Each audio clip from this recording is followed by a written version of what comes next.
So over the last little while, I've spent a lot of time talking about this camera, the Sony ZVE10. It's a fantastic little camera for beginners, and I've talked about it almost exclusively from the perspective of a videographer. But how does it do for photography? That's what we're going to talk about today. I've really tried to recommend this camera as the beginner camera if you're interested in the Sony ecosystem. I think for $600 or $700, it's a fantastic place to start, and it's actually where I got my wife started. So I started videography and photography almost 10 years ago and was using like old Nikon cameras, DSLRs, stuff like that, and then I ended up eventually getting the Sony A7 III, which you're watching right now. And I've had quite a lot of time to work with cameras, but my wife recently decided she wanted to get into photography. And this had recently come out at the time, and I thought this is going to be a fantastic way to start. And she's since moved on. She now uses the A7 III and an A7R III. And I actually use this now mostly for video because I think it's just really fun. It's a really great little runaround fun camera. But it got me thinking, because a lot of the people who watch this channel are beginners. They're sort of getting into things, or they're wanting to try and get a cheap camera and just have fun with it. And a lot of people that I talk to are trying to find out, hey, what's the best camera to start getting into videography or photography? So it really got me thinking, how does this do for photography? So what I did is I've taken it out over the last 6 months or so in different locations to use for photography. We took it over to France, to Mont Saint-Michel and to Versailles, and we took lots of photos with it there. We took it over to Northern Ireland and took a lot of photos over there. So I have plenty of photos to show you. I'm going to keep putting some up on the screen while I sort of give a bit of a monologue about why I think this actually is a pretty good photography camera. Now, as a disclaimer, I still do think this is a video first camera. Okay, it is not primarily for photography, but it does take excellent photos. It's got the same sensor in it that the A6400 and the A6600 has, and it's got, I think it's a 24 megapixel sensor, something like that, and it takes great photos, very high quality. The main thing that's really great about these cameras is for the Sony APS-C system is there are a bunch of fantastic lenses that all work really, really well for photography, for videography. That's one of the things that excites me about these cameras so much, and the Sony A6700 is the lens choices. There's so many lenses to choose from.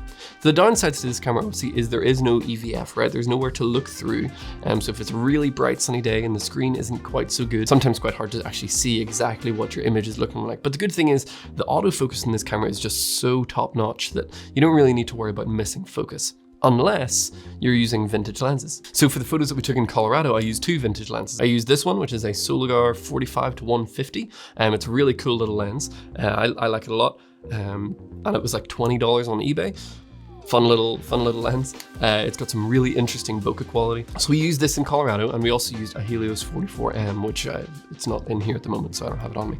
But we used both of those, and actually the Helios, I put a speed booster on here to get the camera closer to full frame. If you're interested in that, let me know in the comments down below, and I'll make a video about how to kind of turn this into a full frame camera, sort of. But these lenses were actually really fun to use, right? So this one in particular, because you got that zoom capability, it's kind of got a macro capability as well, and it's just interesting. So for $20, I mean, you really can't go wrong.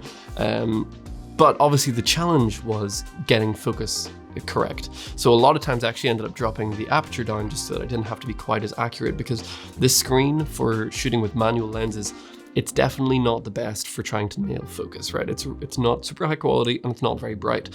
So I would definitely recommend, if you're going photography only, probably stick with autofocus lenses, unless you're willing to give something like this a go, at which point, you know, it's a lot of fun, but it adds a whole different challenge. But if you just want to get started and you're like, I just want to get a camera, I want to get a good lens, I want to go for it, the Sony ZVE10 with this, which is the Sigma 30mm f1.4, I think is a fantastic way to go. It doesn't zoom, it forces you to zoom with your feet, right? You got to move and frame it correctly, but you can find those lenses for dirt cheap online, Facebook Marketplace or eBay, stuff like that. Obviously, just make sure that you test it if you use it, if you buy off Facebook Marketplace. But I think the image quality that comes out of this camera, the photos that it captures are fantastic. I really can't say that this takes bad photos.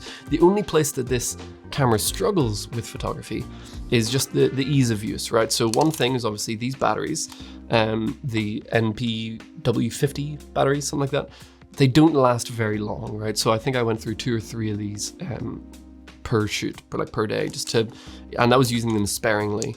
And then, yeah, the other thing is just the screen. Okay, other than that, the camera does a great job taking photos. Its auto system is good. I would obviously recommend shooting with manual settings, kind of dialing in your own settings, but it really does a fantastic job. And again, I say this all the time, but your lens choice is going to impact your image quality far more than the camera that you choose, especially for photography. So I really wanted to spend more time talking about this camera and saying how great it is or how bad it is for this topic, but realistically, it takes good photos. It does a good job.